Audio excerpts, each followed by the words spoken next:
최근에 우연히 어떤 한 가수의 노래를 듣게 되었습니다. 그 제목이 나는 반딧불이라는 제목이었는데, 황가람이라고 하는 한 38살 되는 청년이 부른 노래였습니다. 그 노래의 가사가 이렇습니다. 나는 내가 빛나는 별인 줄 알았어요. 한 번도 의심한 적 없었죠. 몰랐어요. 난 내가 벌레라는 것을. 그래도 괜찮아. 난 눈부시니까. 하늘에서 떨어진 별인 줄 알았어요. 소원을 들어주는 작은 별. 몰랐어요. 난 내가 개똥벌레라는 것을. 그래도 괜찮아. 나는 빛날 테니까. 이어지는 이 가사가 참 따뜻한 가사인데요. 이 노래가 유독 더 감동을 주고 사람들에게 많은 위로를 주었던 것은 이 노래를 부른 황가람이라는 그 청년의 삶이 있었기 때문입니다. 학교를 졸업하고 대학 진학을 하지 않고 서울로 상경했습니다. 음악이 좋아서, 노래를 하고 싶어서. 그때 이야기를 들어보니까 교회에서 이렇게 찬양하는 그런 일을 했다 그래요. 그러니까 아마 신앙이 있는 청년 같아요. 그런데 그 꿈을 위해서 이제 서울에 와서 닥치는 대로 일을 다 하면서 그렇게 살았는데 방 한 칸 얻기가 어려웠답니다. 그래서 심지어 노숙자 생활도 꽤 오랫동안 했다는 거예요. 그냥 몸에 옴이 다 돋아가지고 몸에 있는 털을 다 밀어버리기도 하고 강하고 독한 약들을 먹어야만 됐고, 그러면서 조그만 창고방 하나를 얻었어요. 전기도 없고 수도도 없고 화장실도 없는. 그런데 그곳에서도 일하며 틈나는 대로 음악하고 노래 부르는 일을 멈추지 않았던 것입니다. 그렇게 살다가 2011년에 자기 이름으로 음반도 하나 냈었는데 철저하게 무명, 세상은 전혀 그의 노래를 들어주지 않았습니다. 그런데 최근에 우연한 어떤 무슨 프로그램에 나가서 그 노래가 알려지고 또 다른 사람이 부른 이 나는 반딧불이라는 노래를 이 가수가 부르면서 이분의 인생과 삶과 이 노래 가사가 다 맞아떨어져서 듣는 사람들에게 정말 감동이 되고 위로가 되었다는 것이죠. 여러분, 이 세상의 모든 사람, 저나 여러분은 위로가 필요합니다. 위로가 필요하지 않는 사람은 한 사람도 없어요. 그런데 언제 위로가 될까요? 나보다 더 힘든 인생을 살았던 사람, 나보다 더 많은 고통을 겪었던 사람이 나도 알아, 나도 힘들었어 하며 전해주는 말, 붙들어주는 손길이 위로가 되는 것 아니겠습니까? 한 번도 겪어보지 않은 사람이 저 위에서 말로만 할 때 결코 위로가 되지 않는 것이죠. 여러분, 오늘 우리가 모여서 예배하는 이유, 오늘 이 자리에 주인이 되시는 예수 그리스도, 그분은 우리가 당한 모든 고난보다 더 크고 아픈 고난을 다 당하셨습니다. 감내하셨습니다. 심지어 완전히 죽으셨습니다.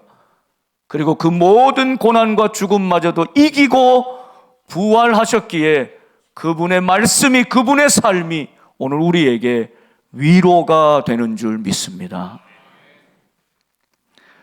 사도 바울이 에베소에서 말씀을 전했습니다. 가장 많은 시간을 들이고 정성을 들여 말씀을 가르쳤어요. 그런데 그 말씀이 흥왕할수록 돌아온 것은 은장색 데메드리오와 그 조합원들이 자신의 먹고 살 길이 끊어지는 것 같자 선동하지요. 사람들이 에베소 사람의 자존심을 건드렸다 하며 에베소 사람의 큰 아담이 소리를 외치며 소요를 일으켰습니다. 오늘 사도행전 20장은 그 이후의 말씀입니다. 지도를 보시면 오늘 여러 지역들이 나오는데 굉장히 먼 거리, 또 약 2년여의 시간이 여기 담겨져 있음을 기억해야 합니다. 자, 에베소에 있었던 밀레도 근처가 에베소인데요.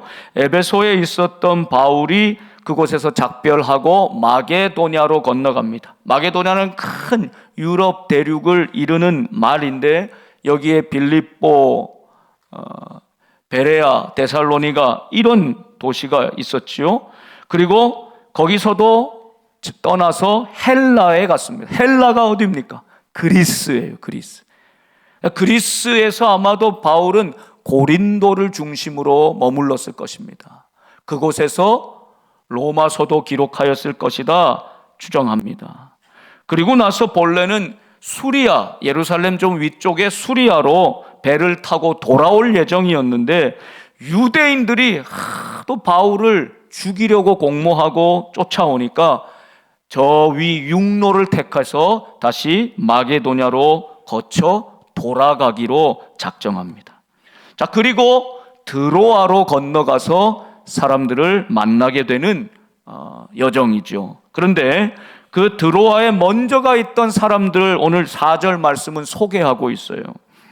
베레아 사람 브로의 아들 소바더, 데살로니가 사람 아리스다고와 세군도, 더베 사람 가이오, 그리고 바울과 동역했던 디모데, 아시아 사람, 에베소 중심의 아시아 사람 두기고와 드로비모. 다 어떤 사람들일까요? 바울이 복음을 전하고 세례받고 믿음의 공동체, 교회가 생긴 지역입니다.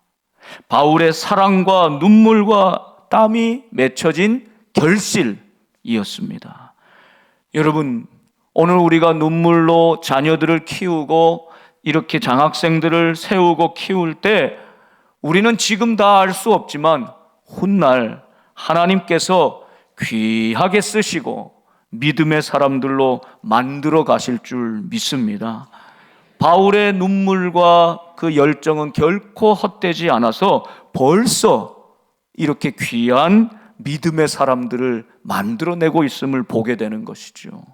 더군다나 지금 예루살렘 교회가 어렵다라는 소식을 듣고 작은 후발주자들, 조그마한 개척교회 같은 교회들이 마음을 모아서 그 지도자를 파송하고 그 헌금을 모아서 바울에게 전하기 위해서 이렇게 함께 모였다는 것입니다. 너무나 놀라운 은혜이지요. 자, 그래서 바울이 빌립보에서 드로아로 넘어갔습니다. 자, 오늘은 드로아에서 있었던 사건이 하나 소개되어 있어요. 자, 이 7절 말씀을 보시면 그 주간의 첫날에, 여러분, 여러분의 주간, 한 주간의 첫날은 언제입니까? 유대인들은 안식일을 굉장히 확실히 지키죠. 그들에게는 토요일, 안식일이 첫날일 겁니다. 바울이 복음을 전할 당시엔 이대 유대교를 믿었던 사람들, 그 폐쇄적인 유대교에서 이제 전 세계를 향한 복음의 문이 활짝 열리고 우리 예수님께서 부활하신 날, 그 날을 기념하면서 그 주간의 첫날, 우리 인생의 첫날, 생명을 주신 날, 그날은 바로 주의 날, 은혜의 날, 바로 주일인 것이죠. 그 주간의 첫날에 드로아에서 바울이 떡을 떼며 성찬을 나누며 그 이튿날 이제 떠나게 되어 있어서 강론을 하고 있었다. 마지막 말씀을 전하고 있었다는 것입니다. 여러분, 여행해보면 아시지만 집 떠나면 식사, 음식도 그렇고 물이 달라지는 것도 그렇고요, 피곤한 일이거든요. 그래서 그 다음날 또 일찍 떠나기 위해서는 그 전날 지금 바울은 잘 먹고 잘 쉬고 잘 자야 될 때라는 거죠. 그런데 지금 한 말씀이라도 더 이 드로아에 모여있는 사람들을 위해서 말씀을 전하기 위해 바울이 그 말씀을 계속 전하고 있었다. 그런데 이렇게 잘 듣고 계시니까 계속해서 그 강론이 이어져 갔다는 것입니다. 밤중까지 계속해서 이어져 갔다. 바울의 열정도 대단한 것이지만 그곳에 모여있던 사람들의 그 열기, 그 간절함, 그 사모함이 컸던 것이죠. 그러니까 이게 만나서 밤중까지 계속 말씀이 이어져 가는 것입니다. 오늘 여러분이 이렇게 잘 들으시니까 제 말씀이 언제까지 이어질지 너무 걱정하지 마십시오. 4부 예배 전에는 끝날 겁니다. 4부 예배 또 드려야 되니까. 아무튼 이 말씀에 바울이 말씀을 전하고 듣는 사람들이 뜨겁게 열정적으로 말씀을 받으면서 강론이 계속 지금 이어져 갔다는 거예요. 근데 오늘 사고가 하나 일어납니다. 이 배경을 한번 가만히 생각해 보세요. 거기 사람들이 이 인슐라라고 부르는 그 당시에 이 아파트처럼 생긴 이 가옥이 있는데 보통 일반 사람들이 사는 집이에요. 그런데 여기 이제 이렇게 3층은 다락방에 해당됩니다. 거기 이렇게 사람들이 빼곡히 모여들었어요. 바울 선생님이 와서 말씀 전한다. 이제 내일 떠나신단다. 더 못 듣는다. 그러니까 막 열정적으로 모였어요. 그리고 이날이 그 주간의 첫날, 주일이에요. 그러니까 수많은 사람들이 모였는데 이게 밤이죠, 밤. 그 중에는 열심히 일하고 노동하고 그러고 돌아온 밤에 예배드리는 사람도 많이 있었다는 뜻입니다. 거기에 등불을 많이 켜두었다. 여기 기름이 타들어가는 냄새, 또 횃불을 밝혀두어서 이 매연이 가득해요. 집안에 사람들이 빼곡히 모이고 거기 매연이 가득하고 사람들은 밤중까지 계속 이어지는 강론이 있었다. 그 중에 유두고라고 하는 한 청년이 있었다 소개하고 있습니다. 유두고라고 하는 이름의 뜻은 행운이라는 뜻이에요. 그런데 뜻도 중요하지만 이 당시에는 이름을 쫙 들으면 우리도 그 이름을 들으면 예전에 우리 조선시대 같으면 뼈대에 있는 가문이다. 이걸 알 수 있잖아요. 신분을 알 수 있어요. 근데 유두고라는 이름을 보통 붙이는 사람은 이 하층민, 거의 노예, 종살이하는 하층민의 대표적인 이름이었다는 것이에요. 자, 그러니까 이 유두고라는 청년의 입장에서 보면 하루 종일 일했습니다. 그래도 예배를 드리기 위해서, 말씀을 듣기 위해서 이 드로아 작은 가정교회로 달려온 것입니다. 그리고 거기에 사람들이 꽉 모여 있습니다. 그 열기가 가득합니다. 그 내뿜는 냄새, 그 호흡, 그리고 사람들의 그 모든 분위기 속에서 또 음식도 먹었어요. 이제 배도 좀 부르겠다. 밤중까지 계속 이어집니다. 계속 졸음이 오겠죠. 점점 졸음이 오니까 유두고가 3층으로 다락방으로 올라가서 걸터 앉아서 조금 잠을 깨워보려고 몸부림치면서 그렇게 걸터 앉아 있는데 계속 졸음을 이기지 못하다 그만 저 3층에서 떨어져 버린 거예요. 사람들이 얼마나 놀랬겠어요. 깜짝 놀라서 달려가 보지 않았겠습니까? 그런데 일으켜 보니 죽었는지라. 사도행전은 누가 기록했죠? 누가예요. 누가 직업이 의사입니다. 누구보다 정확하게 의학적 판단을 할 수 있는, 토를 달지 않고 딱 한마디로 죽었는지라. 그러니까 뭐 죽은 척하거나 아직 안 죽었는데 죽은 것처럼 착각한 것이 아니라 의사인 누가가 의학적으로 분명히 죽었다라고 말하고 있는 것입니다. 그런데 바울이 달려 내려갑니다. 그리고 그 죽은 유두고 이 젊은 청년의 몸에 자신의 몸을 포개고 그 몸을 감싸 안습니다. 그리고는 떠들지 마라. 생명이 그에게 있다. 이렇게 말씀해요. 이게 전부였습니다. 베드로처럼 다비다야 일어나라 외치지도 않았어요. 예수님처럼 달리다굼 소녀야 일어나라 하지도 않았어요. 나사렛 예수의 이름으로 명하노니 너는 살아날지어다 막 간절히 요란스럽게 기도하지도 않았어요. 떠들지 마라, 생명이 그에게 있다, 이렇게 말씀하고는 바울은 어찌 보면 아무 일도 없었던 것처럼 올라가서 또 떡을 떼고 성찬을 하고 또 오랫동안 날이 새기까지 하나님의 말씀을 전하고는 떠났어요. 이게 참 이상한 대목 아닙니까? 그런데 놀라운 사실은 12절 말씀입니다. 우리 같이 한번 읽어보겠습니다. 12절 시작. 사람들이 살아난 청년을 데리고 가서 적지 않게 위로를 받았더라. 아멘. 청년이 살아났습니다.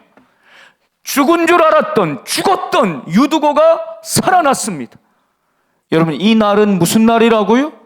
주일. 주일은 왜 기념합니까? 주님이 살아난 날, 부활하신 날, 우리 예수님께서 다시 사신 날, 그날을 믿는 사람들이 예배하는 이 날인 것이죠. 사도 바울은 치유를 위해서 요란하게 기도하거나 어떤 행동을 한 것이 아닙니다.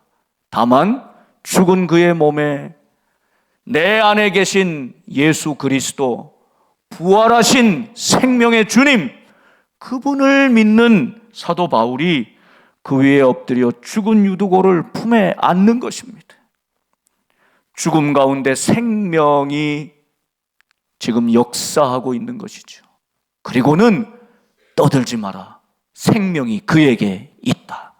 그는 죽지 않고 살아있다는 뜻이 아니라 그는 죽었으나 지금 예수의 영, 부활하신 영, 다시 살리시는 그분이 함께 하실 때 그는 살아날 것이다, 확신하며 예언하고 있는 것입니다. 거기서 끝났어요.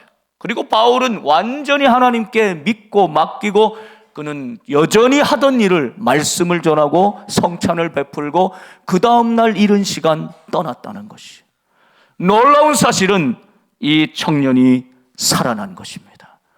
이것이 그 드로아 작은 교회에 모인 믿음의 공동체에게 큰 위로가 되었다는 것입니다.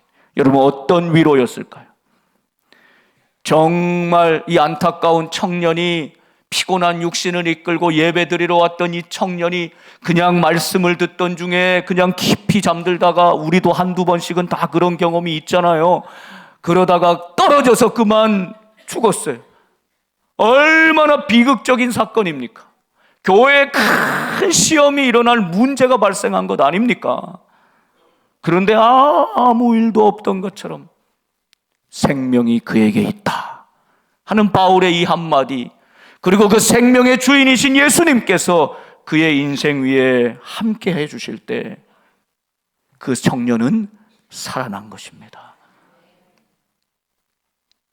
저는 오늘 작은 우리의 사랑의 마음으로 장학금을 받는 여러분 한 분 한 분, 우리 귀한 우리의 다음 세대, 우리 청년들이, 여러분 몸도 마음도 힘들어서 정말 죽은 것 같이 괴로울 때가 있죠. 길이 안 보일 때가 있죠. 어떻게 해야 되나? 아까 황가람 씨처럼 그런 인생의 고통을 겪을 때도 있을 것입니다. 마치 죽은 것처럼, 아니 죽고 싶을 때, 그때 기억하십시오. 오늘 여러분을 부르시고 이해하지 다 못할 말씀을 통해서도 예수님, 그분이 여러분과 함께 하실 것입니다. 그럴 때 살아날 것입니다. 마음이 살아날 때, 우리의 지친 몸과 마음이 새 힘을 얻을 때, 어떤 어려움도 이기고, 꿈을 가지고 있는 한 청년도 그 꿈을 포기하지 않을 때 그 고난의 시간을 다 뚫고, 어둠을 뚫고 그 터널을 끝내고 밝은 빛 가운데로 나오는 것처럼, 여러분, 하나님께서, 천지를 지으신 하나님께서, 죽은 자를 살리신 하나님께서 죽었다가 다시 사신 유일하신 분 예수 그리스도, 그분께서 여러분과 함께 하실 것입니다. 생명이 여러분에게 있습니다. 살아난 청년들 보면서 그 공동체가 위로를 얻었더라. 여러분, 오늘 우리 이 시대 우리 자녀들이 죽은 것 같이 살고 있는 우리 자녀들이 미래가 보이지 않고 불안함 가운데 정말 어렵게 유두고처럼 일하고 고생하며 살아도 앞이 보이지 않는 우리 다음 세대 청년들이 다시 하나님의 은혜로 말씀으로 살리는 생명으로 살아나게 될 줄 믿습니다. 이것이 우리에게, 부모에게, 우리 공동체에 적지 않은 위로를 주게 될 줄 믿습니다. 진정한 위로, 우리 다음 세대 자녀들이 살아나는 것 아닙니까? 생명과 치유의 역사가 유두고를 통해서 나타났다. 그것이 모든 드로아의 공동체에게 위로가 되었다. 또 한 가지는 이제 바울이 떠났잖아요. 바울이라고 하는 큰 지도자가 떠나버렸습니다. 공백이 크고 상실감이 있는 이 자리에, 그러나 이 유두고를, 살아난 청년을 통해서 온 공동체가 깨닫게 되는 것입니다. 아, 바울이 우리 교회 주인이 아니고 그는 떠날지라도 하나님이 들어와 우리 교회의 주인이시구나. 그 하나님이 유두고도 살리시고 바울은 선교로 이끄시고 우리 교회는 그 하나님이 책임져 주시는구나. 이걸 깨닫게 된 것이죠. 그래서 위로를 받았더라. 사랑하는 여러분, 우리가 먼저 주님 안에서 참된 위로를 경험해야 합니다. 그래서 세상에 지치고 피곤하고 곤고한 인생들에게 수고하나 그 결국을 알지 못하는 그 인생들에게 진정한 위로를, 소망을 줄 수 있게 되기를 간절히 바랍니다. 누가복음 기록한 누가 24장에 이 엠마오로 가는 두 제자가 부활하신 주님을 함께 하는데도 알아보지 못해. 슬픔이 가득하였어. 그런데 그 주님께서 말씀하실 때, 그리고 집에 들어와 떡을 떼어 주실 때 눈이 밝아져서 주님인 줄 알아보게 되죠. 사도행전에 이어서 누가는 이 부활의 주님을, 오늘 유두고를 살리시는 부활의 주님, 우리와 함께 하심을 증거하고 있는 것입니다. 떡을 떼실 때 그 눈이 밝아지고 말씀을 풀어주실 때 우리 마음이 뜨겁지 아니하더냐.